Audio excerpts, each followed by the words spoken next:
this going to bother you if I have any of this at any point? Have any of what? A little Canaba bush. The what bush? If I smoke anything. Oh, I don't care. Oh, okay. I just didn't want to. I don't. We haven't been. So No, do you, man? I appreciate you checking in, though. Yeah, totally. Because some people are. I have a drummer friend who's like, I love him dearly, but he's allergic to cats. I have 2 large cats. So we get down here, he starts snizzling. Yeah, I get that. You know what I'm saying? Yeah.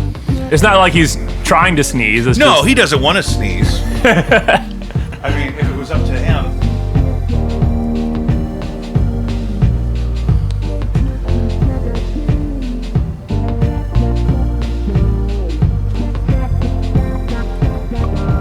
I had so much going on. I had a big computer update I had to do. So this computer was not on Windows 11, which I guess is the newest one. And it was telling me that I couldn't upgrade to Windows 11 because I didn't have a security processor. Turns out none of that was true. I just had to do a firmware update on my motherboard. Oh, okay. Well, So I saved myself thousands of dollars. dude, that's beyond... I can't even get a laptop to last me over a year without getting a virus. Yeah, that's hard. Yeah, it is. That's hard because there's so much. Most of it's viruses now. It is viruses. Out there, they're doing viruses. And I don't even download so I've had 2 laptops and I never touched them with piracy, whether it be of movies, songs, or pornography. And yet still they crashed within a year and it was thousands of dollars wasted. So it has been a huge problem not having a laptop that I can depend on to kind of grow. And it's got to that point, like, we're similar enough in age that you and I grew up in a time where they were training us to try to be good on those. And now people don't even, that's a specialized thing. So it got computers used to be, you had to be the computer guy to even know about a computer. And then everyone kind of was interacting with computers. And now it's if it's not on my phone, it must not be important. And so I have people I work for that I just do computer stuff for. They're I need to use this portal to fill out this application. I don't know how to do it and stuff like that. So it's we're in this spot. We know too much. Guys, welcome back to Jacob V Weekly. We want to start like we do every week by reminding you to check out Caddyshack of Hamel, Illinois. Save a life or 9. My very special guest today goes by the stage name Poopy Knife. Yeah. Can I call you Kyle in conversation? Yeah, that's cool. Okay. Also, I didn't mean to. When you were talking about the computer thing, I didn't mean to just weighing on that. I just always like to warm up with some. I like to do some kind of a cold open, and so that's cool. Why you saw me looking at this. Why I have Task Manager open is just just for example, you can't see this on camera in the room, but I have all my guitar cases out here because a big shelf full of paint fell over in my coal box yesterday when I was looking for a guitar case. So we're living the dream. It's guerrilla media, baby. And that's actually a great part of what I want to talk to you about so we have some mutual friends. You are a good acquaintance, friend of my dear brother Clay, who's on this show a lot. People on the show know Clay. Yeah, Clay's a delight. Yeah, he's a sweet man. He's a gentle boy. Anyone would say so. Almost anyone. And no, I can't think of anyone that wouldn't. Not almost anyone. It's absolutely anyone. And so one of the things that came across our conversation is I think we were with our mother, and I saw on TikTok or something somebody had posted a video of you playing guitar out in the community, and they had hashtagged it St. Louis, so that I knew immediately that, that has to be Clay's friend, Poopy Knife, out there in the streets, spreading the music. And so I thought it could be a nice, in these trying times for our nation, I thought it'd be nice to focus more so on creation and performance and positivity and whatnot. Now, the other day, I saw you playing your guitar on Broadway, like we talked about. We don't have to dox anybody here, so we'll just say Broadway. Yeah. Amongst other Broadway touches a lot of things. And so I guess lately, as you've been sharing your gift with the community, can you talk to me about that part of it first? And then I kind of want to reverse engineer some of the other stuff. So what I'd love to talk about is when you're out there by yourself with your guitar, what is the Like, what's kind of the message or the goal that you're choosing to set it up and do it all yourself that way? A message or goal. I don't know. So the goal is, I don't know. I've never really thought about like a goal. It's just, you ever just have not enough? So I don't have enough to do. Yeah. And I get really antsy and itchy, and I've hit a lot of dead ends trying to play or perform in other ways. Yeah. In a proper venue. Right. And to no avail. So I figure just playing on the street, like, no one can kind of close me down or say that I can't. There's no middleman. There's no in the way. Right, exactly, yeah. I mean, I suppose every once in a while you get a Karen or a cop that comes by and... Actually, you know what? I won't throw the cops under the bus, even though that's kind of counter to my general attitude. But there's only ever been one cop... That really had a problem with you. That really had a problem, and it was a whole thing. But most cops, when they drive by, either ignore me or throw horns. So even if I don't have the cops back, they have mine. But I'm out there basically because I've hit a lot of dead ends, and I'm not gonna not perform. Yeah. And that is also true in other forms of performance. Like I did, so during COVID was a big dead end for a lot of people for a lot of different reasons. That's why we started this show. Yeah, absolutely. Right. That's what you were telling me. And anyway, I was wrestling at the time, and I was having a lot of frustrations with that avenue of performance and whatever you want to call it. And COVID was really the kicker, and I did a wrestling show on top. So I was living with Kai at the time, actually. Yeah. We both know Kai. Yeah, he's been on the show before. The night before Clay's wedding, we did a podcast with Kai. Oh, sick. I'll have to go back and listen to that one. Yeah, it's a good one. I'll send it to you. So I used to live with him, and his garage behind his apartment is vast and flat. And it faces the alley, which faces several balconies of neighbors. And so I did a wrestling show versus a vacuum cleaner to a very private, selective audience of that vicinity, and that was really cool and well received. But yeah, well, and so innovative in that time to be like, none of my potential audience can get any closer to me, so why don't I do something that they could just see from their homes without having to be glued to their screen? Yeah, you know what I mean? And putting it in a small audience like that, I used to think, oh, there's not enough people here or whatever, and now I'm like, my new thing is, like, I've done a couple shows at, like, Marshmallow, like, small. I was there last night. And we used to do Cicero's, used to be a place. I remember Cicero's. And that back room there, small. And well, intimate. Yeah. And I mean small in that way of, like, 30 people, and, like, it looks worth it. You know what I mean? Because they're filling enough of the space. Right. And so I love that idea. Did you do like the South Broadway Athletic Club like wrestling thing? Dude, no. I tried many times, and there's a lot of reasons why that didn't happen. I love that. Is there because I remember some of that. I had done actually like my last gig right before lockdown, other than I was playing every Friday at the Casino Queen, was we did the band scramble thing that they did there.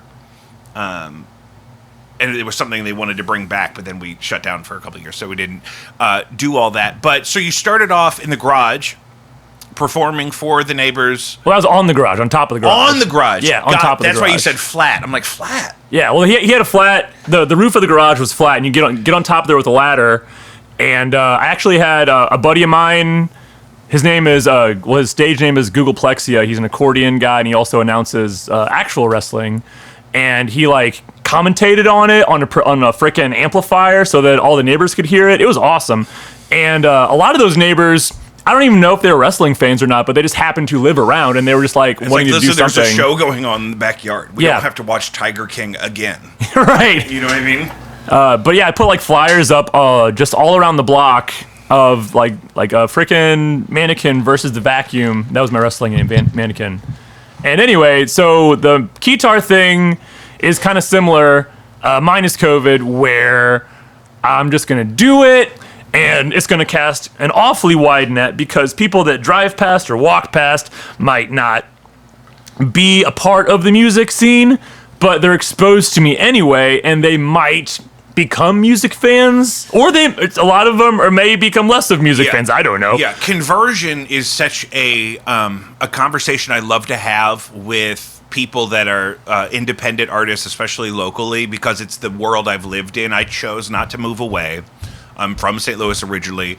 So the conversation becomes, well, how can I bring, maybe people, there's millions of people that live here that have never been to a late night local rock show, like at a club or a bar or something. And so the idea that I don't need them to do something they're not used to doing, I can bring the art to them in a way that, you know, you're definitely, you're seeing more faces than you were even if you were playing on stage every evening. Absolutely, yeah. Yeah. If I choose the correct intersection yeah. at the correct hour, I get about, I mean, they're only exposed to me for a glimpse, but I can get about, like, you know, 200 people driving past me in an hour, and that's pretty swill. Like, as opposed to playing at a local venue, and no shade on local venues, like we need them. We need them.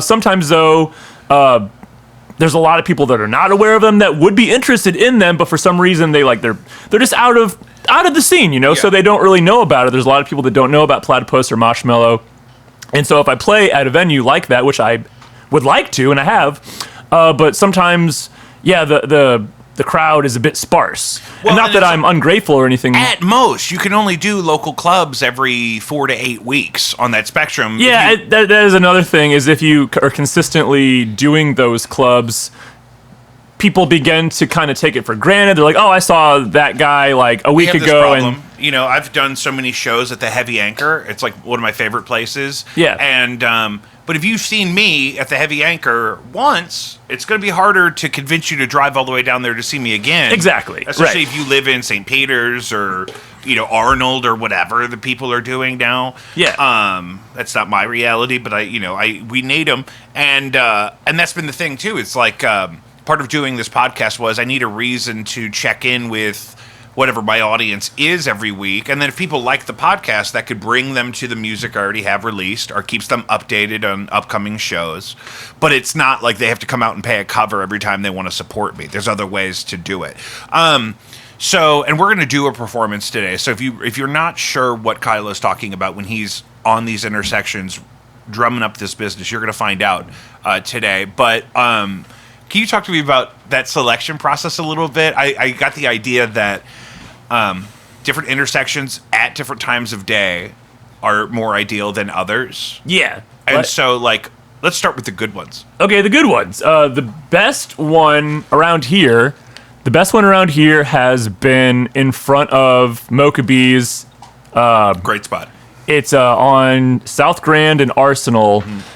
And that was... I say was because I don't play it as much anymore, but that was the best spot because that's the most... Because also, not only are you aiming for a lot of traffic, but I've noticed that there's a certain crowd, there's a certain kind of people over in the Tower Grove area that are more open to silliness, I suppose, as opposed to... if I was in a part of town that was a bit more rigid and straight-laced or just not used to that kind of thing, and they'll, you know, there's other areas that will just flat out ignore you and I feel like I'm wasting my time. But South Grand and Arsenal was really good because it is a very heavy traffic intersection and people are usually very positively receiving it. However, I don't do that spot nearly as often anymore, which is a drag.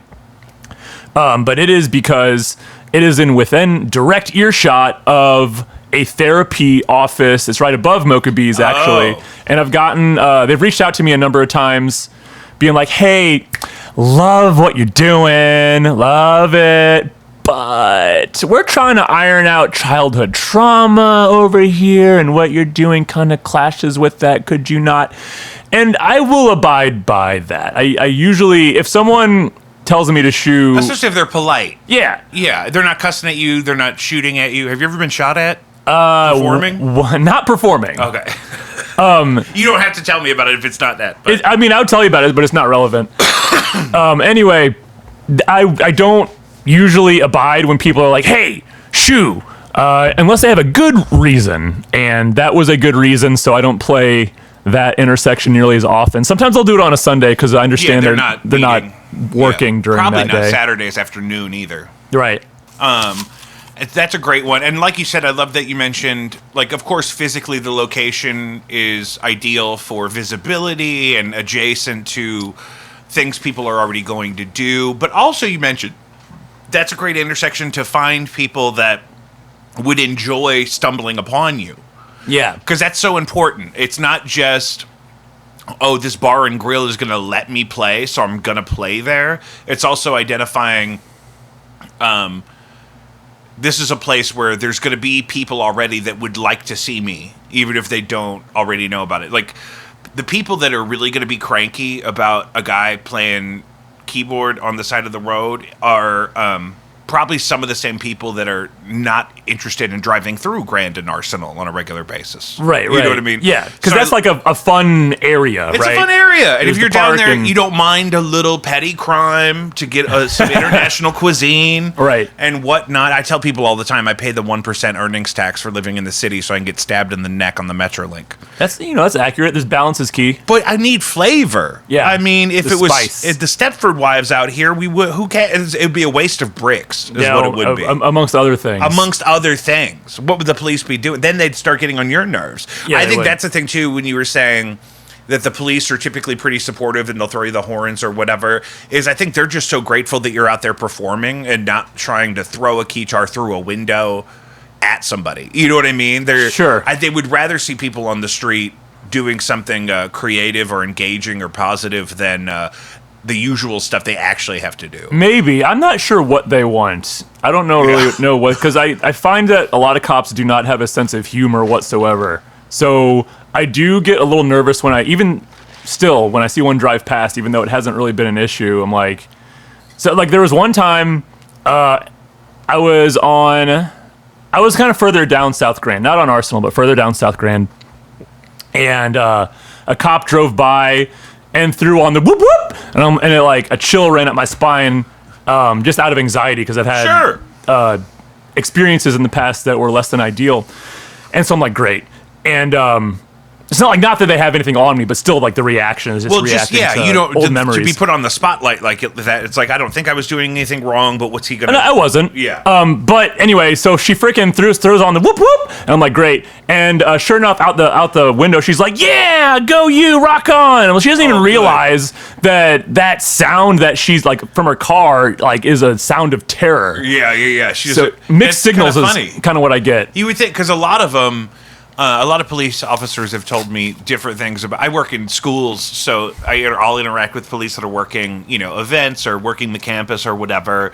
And kids will say things like, "Oh, show us this or do that or whatever," and they're very conservative about it because they don't want to escalate anybody or make anybody think that they're being targeted or whatever. Those police officers are probably trained to be more sensitive because they work in those environments. But yeah, you would think you wouldn't just want to throw on the boop boop if.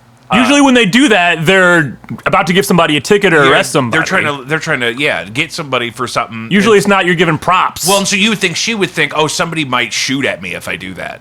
Someone might shoot at her. Yeah. At the cop. Well, because unintentionally, like not because she was doing something to them, but like if somebody's nearby that is an armed criminal and she does that playfully, they might not know it's playful. They might think they're getting got. Right. I sure didn't think it was playful. No, right. Well, I certainly don't think you did. Because it never is. But anybody nearby would assume it's not, and that could escalate a conflict that could have been avoided. Yeah. But it's also a mixed bag because it's nice that she's supporting the... Right. Yeah, to her credit, she was like throwing horns or like giving props or whatever. Yeah, she enjoyed it. And that's the thing you'll notice too, is like people in those roles that are going to be the most polite, or they have a friend or a brother, or they used to play an instrument, or somebody that's into like live music. Those people typically show out. And like when I have like the gas company come by here or the cable company, there's always going to be one of them that says, "Oh, can I look at your guitars?" And they're always super nice. And they just want to talk about them. Yeah. And then other times guys will come through here and they blow in and out and they don't ask me anything. So it's just funny how that shows up. It's such an important part to tap into about the an audience too, is like and Drogo and I talked about this when he was on the show, that your number one audience are going to be people that share an affinity for your instrument or your art form. Right. And so trying to target and identify sounds malicious. Those people is super effective. Probably necessary. Now, social media wise, do you live stream at all when you're doing that? Occasionally, but it seems more trouble than it's worth. Yeah, because like it overheats my phone because my phone's crappy, and you're outside in the sun. And and when you freaking live stream, you only get like I'm grateful for every fan that I have, but if it is like destroying my phone and I only have like. When you go live, you don't get many people viewing. No, of course. You get like 4, maybe. We used to do this show live, and I said, it's for the handful of people that are actually watching it live, it's a better product if we just pre-record it. It absolutely is. And I like doing things live, but it's just the technology or the algorithm or whatever the heck. It can't get in the way of the performance. Right. Because that defeats the purpose of the live stream. If you can maintain the integrity of the performance to commit it to a live stream, that's great. But if you end up babysitting the live stream instead of... You know what it kind of does feel like? There's like, hey, is anybody watching? Is this thing working? Even if it's working, then it turns into, is anybody on here? What am I doing? Right. In which case I'll just kind of perform... Like, I perform on my own without... Just for myself often. But, like, I don't need the phone on for that. The less time the phone on, the better. Yeah. I live streamed music trivia last night with one of these extra phones. Just because I had written all the questions myself, so it wouldn't be a copyright issue. And I have a Patreon for the show to sort of... and so what I do is I put all of, like, my live shows and stuff that I record, I put them up there as, like, a... to give people access who are paying to support the podcast or whatever. But but the live stream part is just, like, not as important. Like, a really young audience... is more prone to the live stream thing, but posting the content after it's perfect is... You get a lot more views that way. I think it's just way more effective. It is. Unless you're really good at the live stream and it's a big part of your thing, but most of the people actually using the bandwidth for live streaming now is like all the apps have like QVC people now. They're like... TikTok's the worst because they have the TikTok shop. So people will like live stream and be like, buy this... phone or whatever, and I don't even F with TikTok for real. That's what I was going to ask you. Is too, and so you have some music that you've previously released, and some music videos. Those would be on like YouTube. They would be on the tube, correct? And artist's name is Poopy Knife. One word.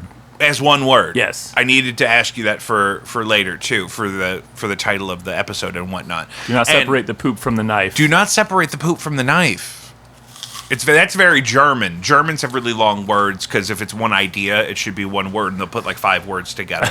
That's why their language is so hilarious. Yeah, it's really crazy. And then we talked about this a couple weeks ago. Somebody did an impression of the president, but in German, and it sounds exactly like Jabba the Hutt. Apparently, of course it does. In the new Mandalorian movie, the new Star Wars. There's the new Star Wars.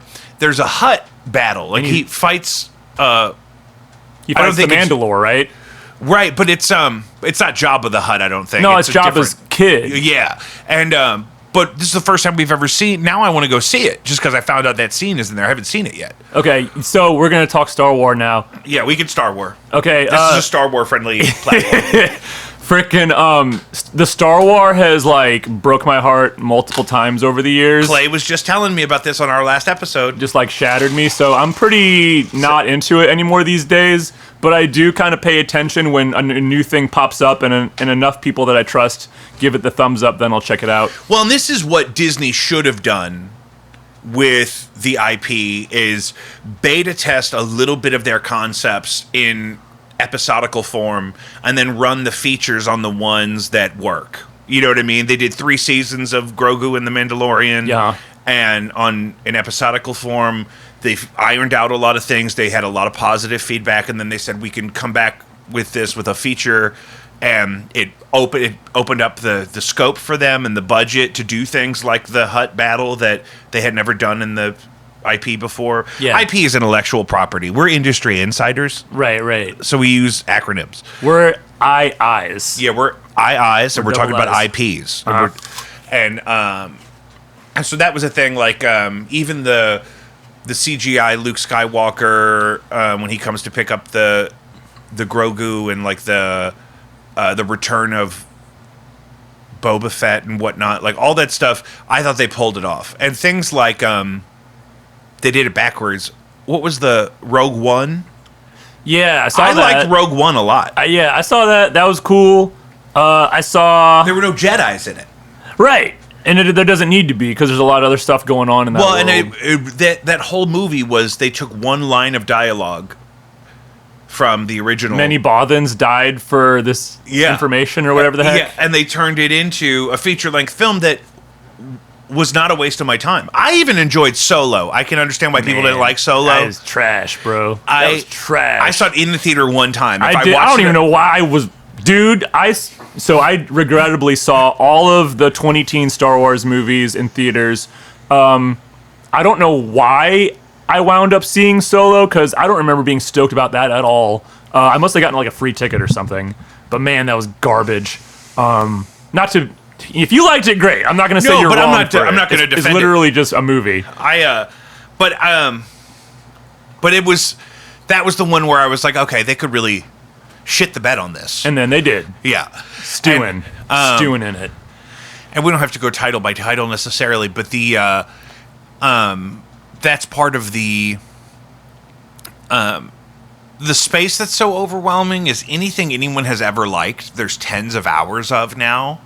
And so doing this show or making clips of this show or putting out, I put out a music video I made myself legit last year and whatever. And it's like looking at like how to get more eyes on that, like we were talking about earlier, when you're competing with not just people have movies and people have music and people have radio or whatever, but it's competing now with the entire internet. Any IP, unfathomably large, and because the corporations are also filling the internet with stuff too. So it used to be like, oh, I watched this show online. Actually, I don't watch TV on that night or whatever. Right. Now it's everybody has that version. Every news segment from the day is going to be on YouTube by that evening, and all that stuff. So, what is some of the stuff that you put out there already that we could send people to immediately? So, Poopy Knife has some music videos for songs that also were probably on some streaming platforms. Yeah, there's I think they're on Bandcamp. And I need to check that in. So, man, I need to do some editing. They're under an EP's name that I thought was funny at the time. But unfortunately, is like people think I'm like the scatological guy. People are always sending me like poop memes and everything like that. The name of the EP is 3-Piece Poot, which I desperately need to change. There's 3 songs on it. And I'm pretty sure it's on Bandcamp. And then 2 of those songs are accompanied by music videos, and they are on the tube. One of them is called Furry Phobic, and the other one is called Addicted to Pee. And then, so, did you produce those videos entirely yourself? Yeah, I did. I funded them and directed them, and I guess that's what... Did you mean... Is that what you mean by produce? Produce means you put the money up, right? Well, sure, or just getting it done. I mean, so getting the money from one place to another is definitely important, but also, I didn't know if you shot it yourself, or you hired somebody. I hired somebody. Did you do the editing? I overlooked the editing. Yeah. If I had the technology to edit myself, I would, but I don't. So I hovered and micromanaged my good friend Chris Bauer while he sat in his captain's chair and did all the clicking. I just kind of directed him. I'm gonna pull thumbnails of those to put on the screen in post. That's why I was making a note. So genre-wise, I guess we can have that conversation. So we know the instrument is guitar. We know, there's vocals, tracks at all? Yeah, so you mean like layers? Yeah, like when you perform live, we haven't covered exactly yet. Like, do you put, are there tracks going live, or is it all happening? Yeah, I would like to get to that point. There's reasons why I don't, and they're not great reasons. I have a bare bones setup, and that is because I really don't know in what direction to seek a proper looper, or any other doohickey to which I don't even know what to call exactly. Because you have some options, and so there's going to be some choices that have to be made. Right. Like, I would like to get something that can produce a beat while I'm going, some other bells and whistles, but I'm kind of limited to physical space, for one thing, and I just have... I don't know if I have ADD or ADHD or whatever the heck, but... I think it's one thing now, and they call it either the hyperactive implementation or the inattentive implementation. I think mine is maybe inattentive. You venture off psychologically. Yeah, I do. I do that constantly. And, like, I have a bunch of ideas, and none of the ideas are things that I can, sit and do on my own. They either require skills that I don't have, or funds that I don't have at the moment, or space that I don't have, so that I just kind of feel stuck.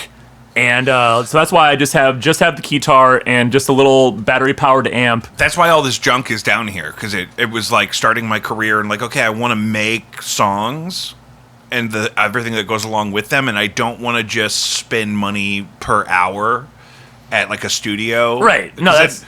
all you have is whatever you can get done and whatever. You can't stay up all night in somebody else's studio when you're paying by the hour. Right. But then I also had to learn a lot of this stuff, which means I've also released a lot of stuff that doesn't sound or look as perfect as I would like because I wanted to get it done. You know what I mean? Right. And that's a huge part of the thing. So when you perform live, say, at the intersection or wherever you end up that day, it's mostly what you can create live right then. Yeah, that on the street is improv. Yeah. Basically, that's me practicing. Yeah. Is there a set list really at all when you do? Are you like working out a set or something, or is the whole performance mostly improv and maybe some of your source material weaves in and out? On the street, it's all improv. There's no actual songs that I play because it's useless to play a full song with an audience that's just going... Yeah. You're more so saying, in the moment, any given snapshot, this is what Poopy Knife is and sounds like and looks like and does. And I think that's so important. Because that's really what you're doing on social media as well. As like people are swiping by sometimes quicker than they would be driving. And so trying to encapsulate in a beat the vibe is sort of your best friend if you're trying to drum up that business. Yeah, and that's another... God, I hate social media so bad. It's like, when you get this, you have to... Because you're thinking about people just like mindlessly swiping, you have to get their attention immediately, and so you have to stuff as many like attention-grabbing tactics. And because I don't have big fat tits or anything like that, it can be very trying to find ways to get people's attention. So the shredding that I do is effective.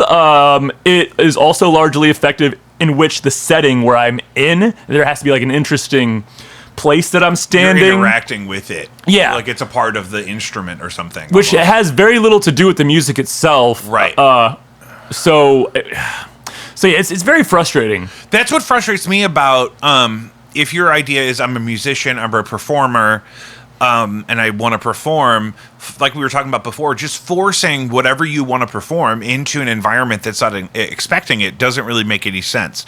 And it's the same way with, why would I try to recreate a song that has all these different tracks and whatnot in an environment that's not even expecting it? You know what I mean? It's better to just deliver the whole thing. And I've done that too. I've done shows where, normally people would call it like an acoustic approach. Like my ideal format is probably a band with drums, bass, keyboard, and guitar and vocal, right? That's probably what I'm the most used to. Yeah. That's an expensive and loud and laborious enterprise. So there's times where I still want to play my electric guitar, but it's just me and my electric guitar. It's not me and my electric guitar and 10 other things. And when you're doing that, you're also trying to feel for, what does this space need? Am I going to play my loudest, heaviest thing at the gramophone on a Sunday afternoon? Probably not. Unless, for some reason, they're all there. You know what I mean? And that's the vibe. And so you're responding to the environment which is how music always was up until like 40 years ago. You know what I mean? Or whatever. The further down the line we got into the recorded music business, it became so much less about the performance. Where really it used to just be a snapshot of the performance. And then you had like music videos in the 80s or even early 70s that kind of came around, and from what I understand, there was a lot more focus on the visual aspect because that was like a commercial package. Yeah. And that kind of sells you the band, like what they look like. Are they hot? Are they colorful? Are they energetic? Like, where are they? Are they interesting? Yeah. And like you can listen to Van Halen, right? And know that they're all of those things, right? They're hot and they're energetic and they're awesome. And that was like 1977 where music videos were around, but not like a mainstream thing. And then like the 80s hit, and it was all about like catching people's visual attention, and that kind of reflects where we are now. Yeah, a great example is "Separate Ways" by Journey. "Separate Ways" by Journey is. Wait, was that one of their good songs or the? Yeah, it's a good one. No, that's a good one. Journey, I'm so polarized on Journey. Well, this is part of the reason why.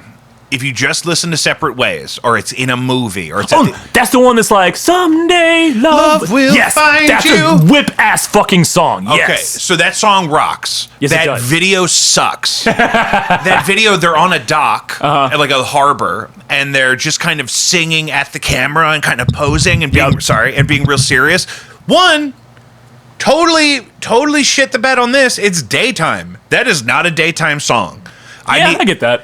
I've worked out in the day to that, but I get what you're saying. Yeah. You could use that song in the daytime, but if you're creating a perfect commercial package to get everyone to want to buy that record and listen to that song some more, I want nighttime. I want the ground to be wet like it rained. Yes. You know Might what even I be mean? raining right now. Yeah, and I'm sure logistically it made a lot more sense to be like, can we just go shoot this morning before we have anything else to do? Yeah. But a great example of if the only way you could listen to "Separate Ways" by Journey was by watching that video, you would not like that song as much. Maybe not so much. Yeah, I haven't seen the whole video, but I do remember. But you put that audio on at the gym, in the car, in the background of something else, and it's epic. It's crazy. Totally. Or if you're playing it live in a cover capacity like I've had to do before, and the singer is really nailing it, the whole crowd is there with you, the stage gets bigger. It's fascinating.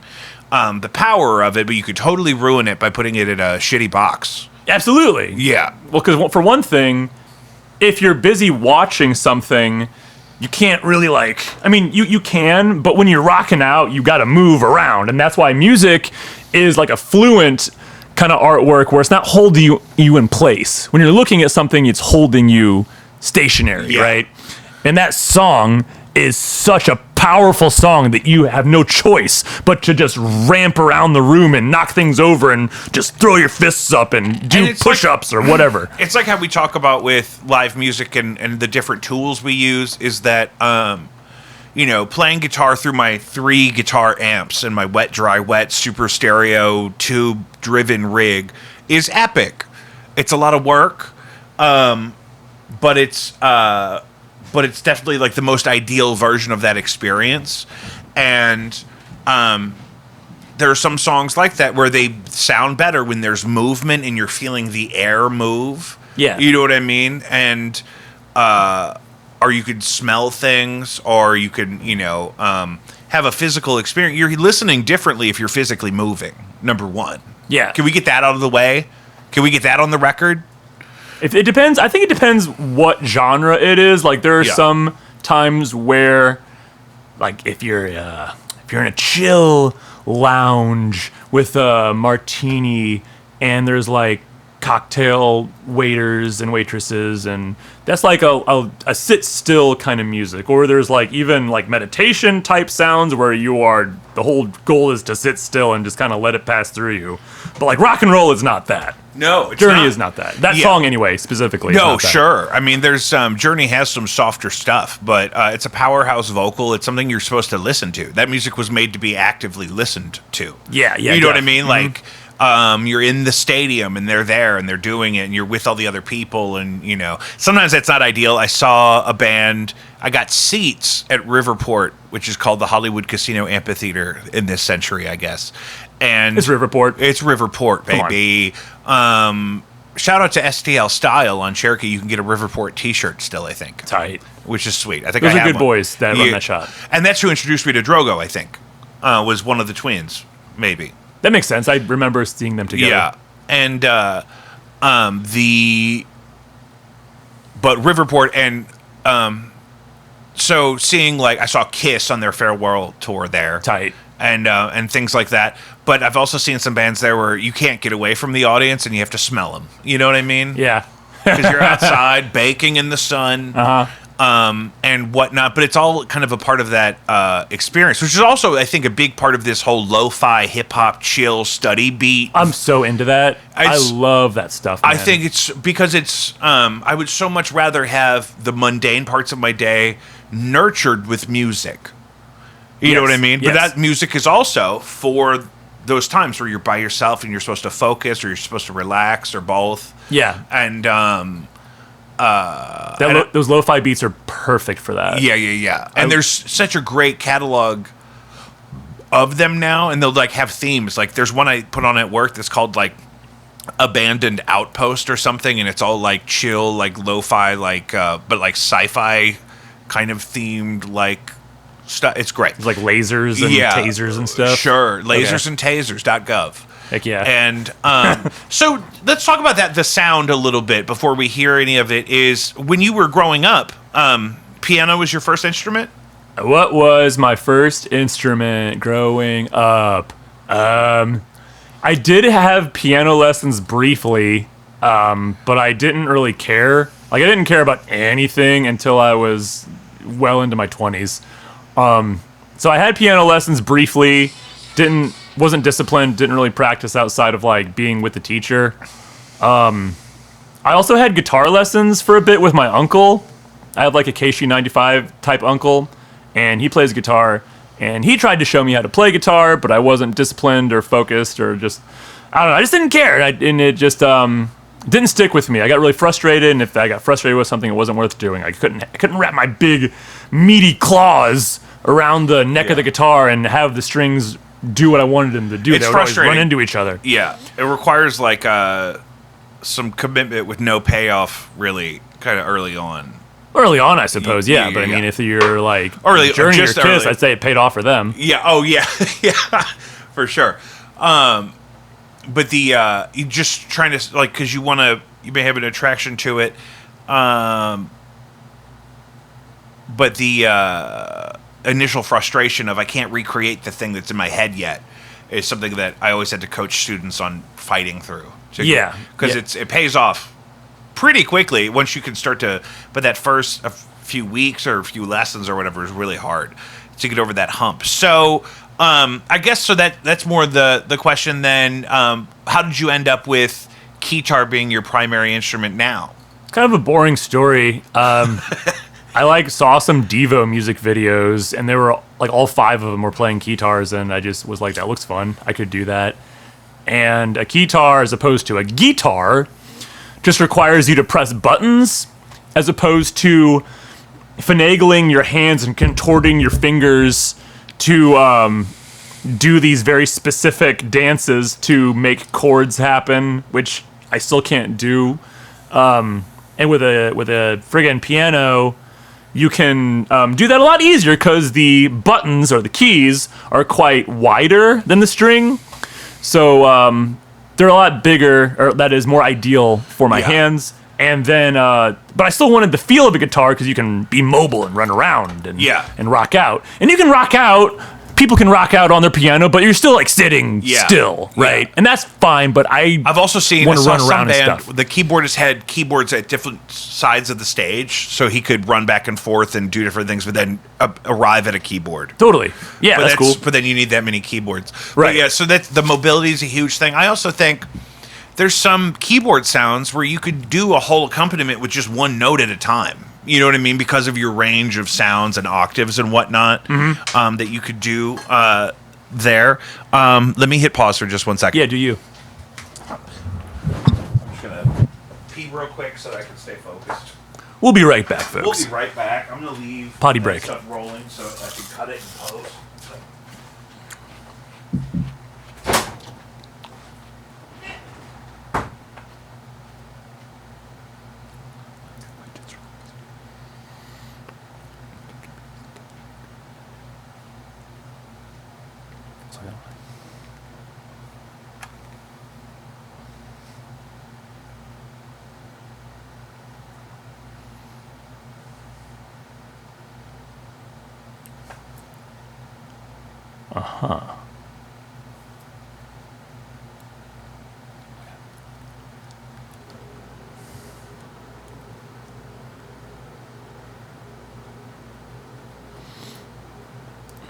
Someday love will find you, break those chains that bind you.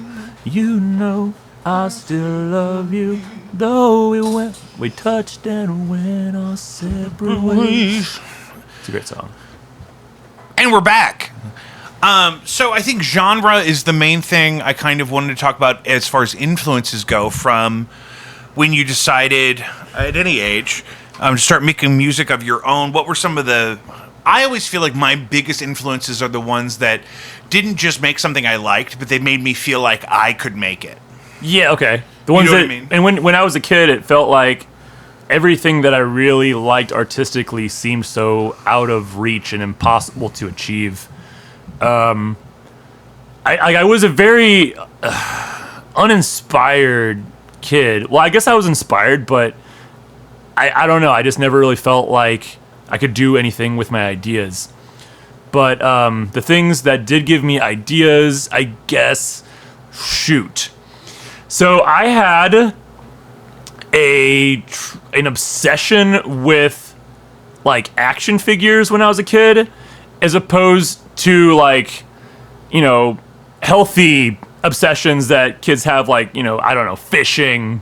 I guess that's an old school example, like Tom Sawyer style, or like I don't know. These days kids like are obsessed with YouTube, which can be a bad thing, but like they aspire to be YouTubers and they figure it out quite young. But I just like really liked action figures, and it's stupid, but I decided that I wanted to be one and have cool action features and just be as over the top as possible, and like maybe have knives coming out of me and fire coming out of me, and the guitar is an accessory to that. Yeah.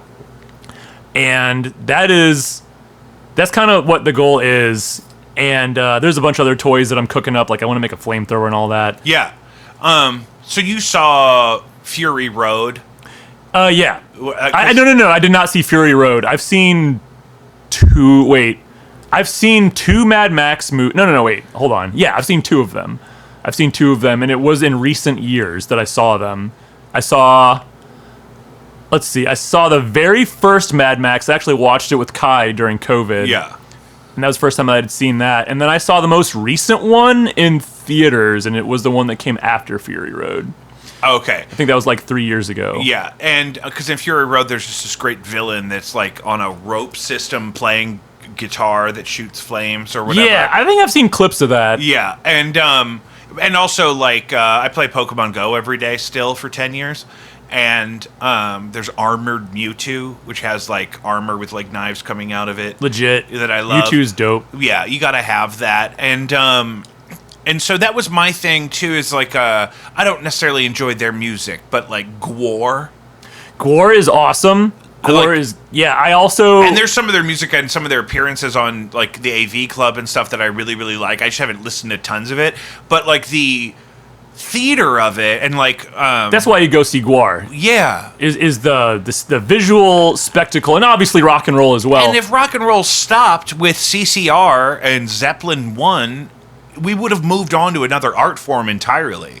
The reason I think elements of... what we would call rock and roll still exists is because they're malleable into more theatrical things, whether they're being used in media or the theater itself is centered around the performance. But my wife and I love Ghost, even still.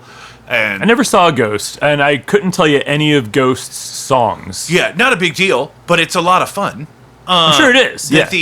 Just the idea that, we're making contemporary music, but also in bringing in, some dogma and some lore, and then also elevating it with costumes and performances that are more than just dudes playing songs. Right. And so, and then also your experience with the performative wrestling and how that would carry over some. I don't think it's a bad diversification at all in that way. Did I ever get an answer from you, though, about famous artists you enjoyed when you were a younger person? Oh, yeah. I thought you just meant, like, influences.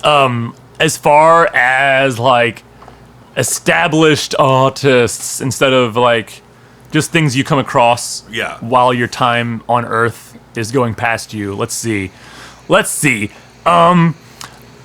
I really liked and continue to worship Weird Al Yankovic. Great example, because there's so much musicality in what he does that on the surface is easy to miss. You know what I mean? Like people, like normal people that just know him from Eat It or something, right? They don't understand like how gifted of a musician he is. Truly, to be able to master all of those genres, because he tackles. Like, whatever the song is, he has to, not only him, but his backing band, who he's had originally since the 80s, they have to be like, okay, we're going to be a new wave band today. Okay, no, we're going to be a blues band today. We're going to be a hip-hop situation. It's like song to song. Yeah, all on the same album. Yeah. So he's... Or in the same set live. Like, he's toured before. And he's touring right now. Yeah, and so we're going to do a White Stripes parody into the Michael Jackson parody, into the hip-hop thing, into, like...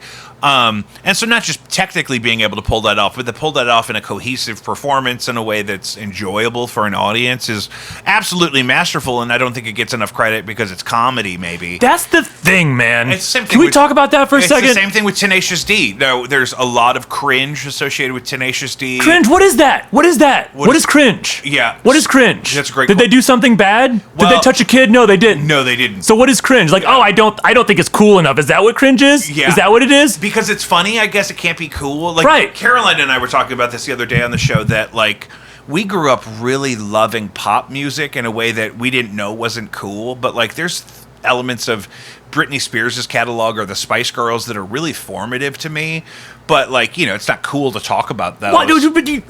Ooh, I'm so flustered. No, because this is... Forget about cool. Forget about that. What is that? That is so limiting, and it's so pretentious, and it makes me angry. And it seems like the only way to be cool is to be, like, mysterious and kind of shitty about it.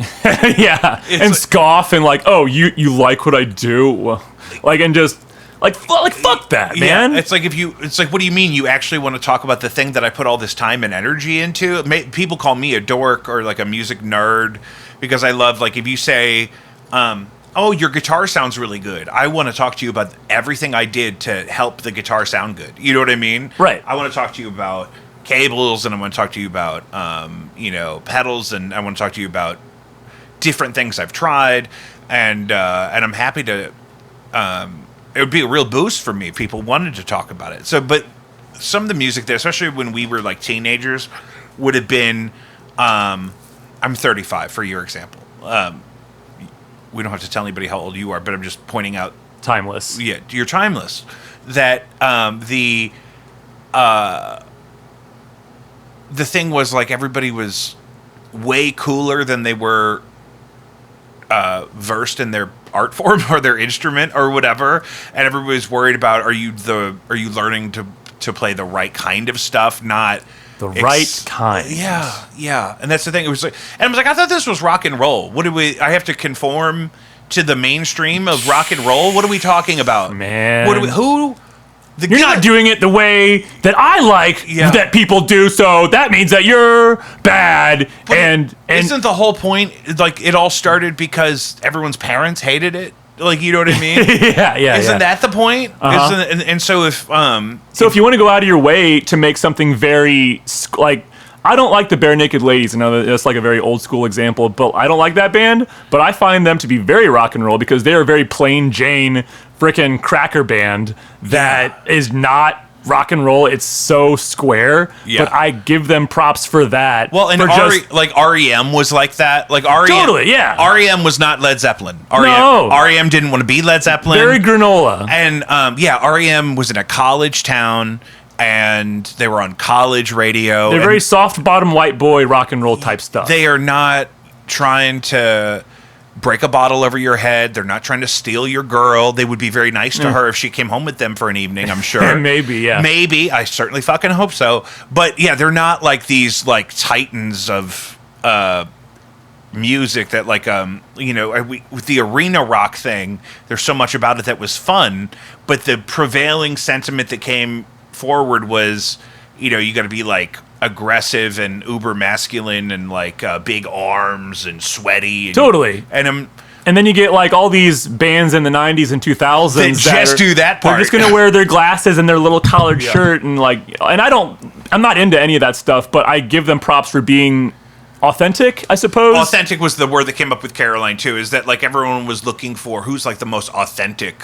But really, the most authentic artist you could think of that anyone would have heard of ever is probably somebody like Wesley Willis. Absolutely. Or Daniel Johnston. Those are, and I don't really love this term, but they're known as outsider artists, right? Yeah. So like you're outside of what we're trying to do. You're outside of the norm. Yeah. But then those are the guys... It makes them like an other, as people say. But those are the guys that 40 years later everyone tells you they love. Like at the time that Captain Beefheart was putting out records or Tom Waits was putting out records, nobody was acting like, oh, this is the hot new guy. I love this guy.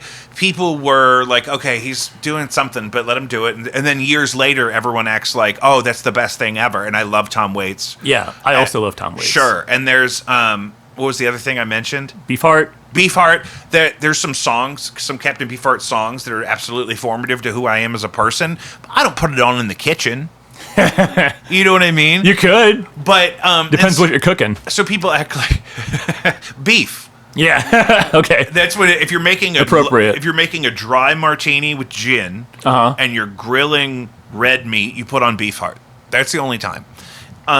The journey became so much about like how cool things were, or the vibe or the aesthetic, and whether or not how edgy it was, and how that made other people feel about you. Like people are always so confused by me because I've always been really obsessed with Prince. Like I know Prince is great. I know his whole catalog.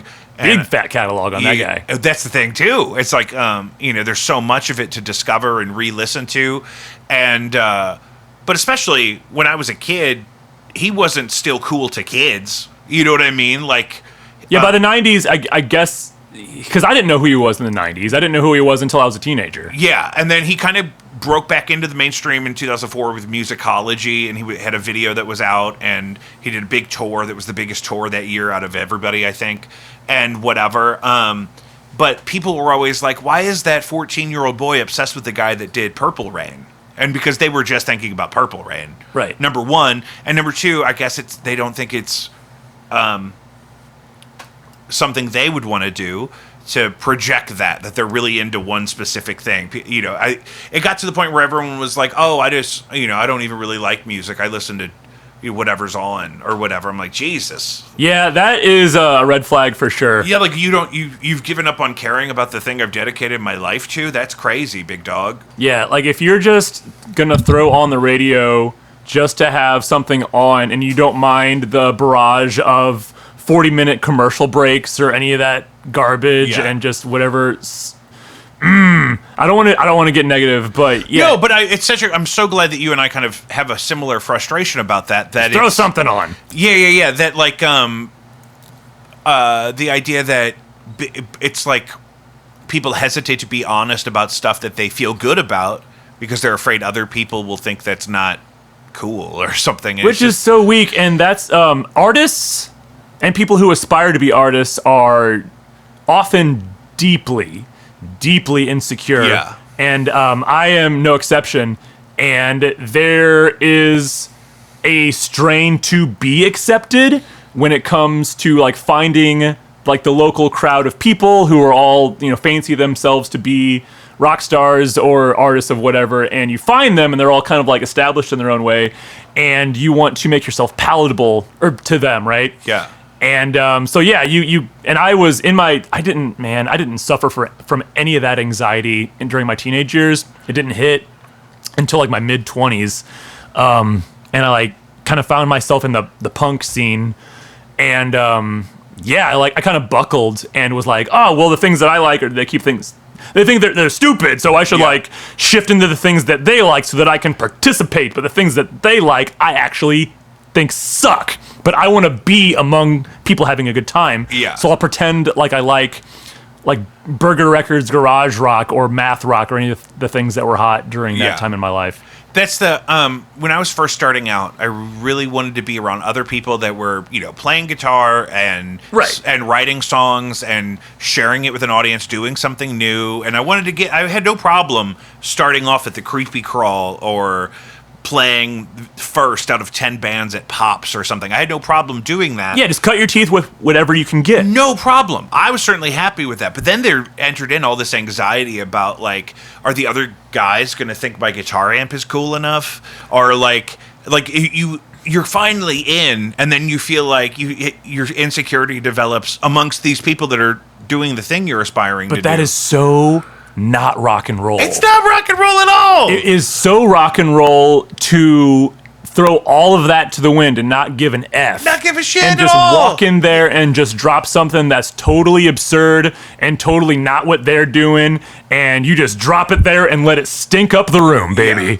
Yeah. And they just they just have to sit there with it, man. Yeah. And maybe they'll get into it. Maybe they'll start to but if they don't, that's not your concern. Yeah, especially because after that time when I first started, the things that became cool were the opposite of that. So my older peers coming up, starting to play music locally, were like the Marshall half stack guys, or like the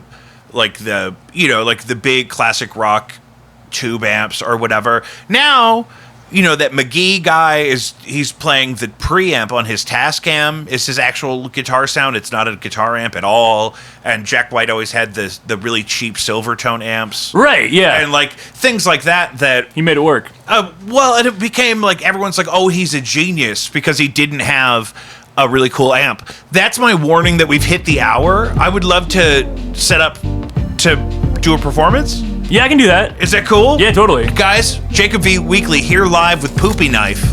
We'll be right back.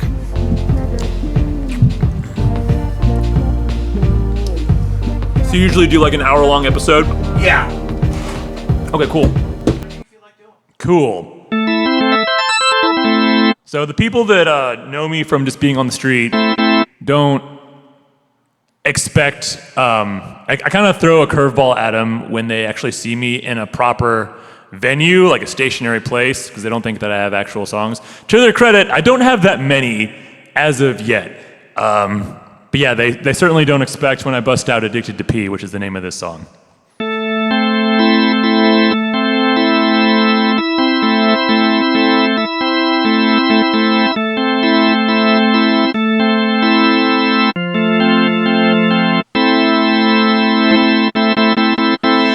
It started subconsciously, my life was going perfectly until I was stung by a bee. It made me crave a bit of pee, a habit formed as you can see. It's taken full control of me, and now I'm addicted to pee.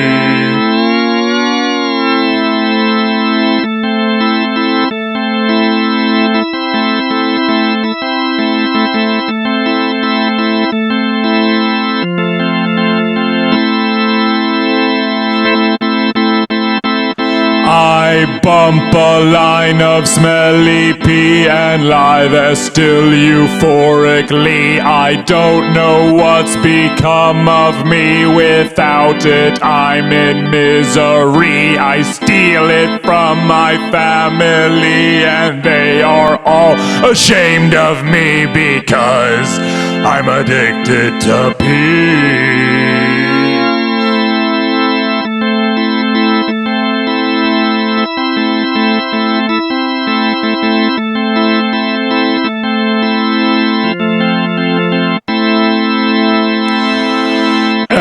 LSD and PCP do not compare with doing pee. I shake the mighty pee-pee tree and let the pee-pee fall on me. I take a pee-pee pill at night to help me sleep. It isn't right, I guess. I'm addicted to pee.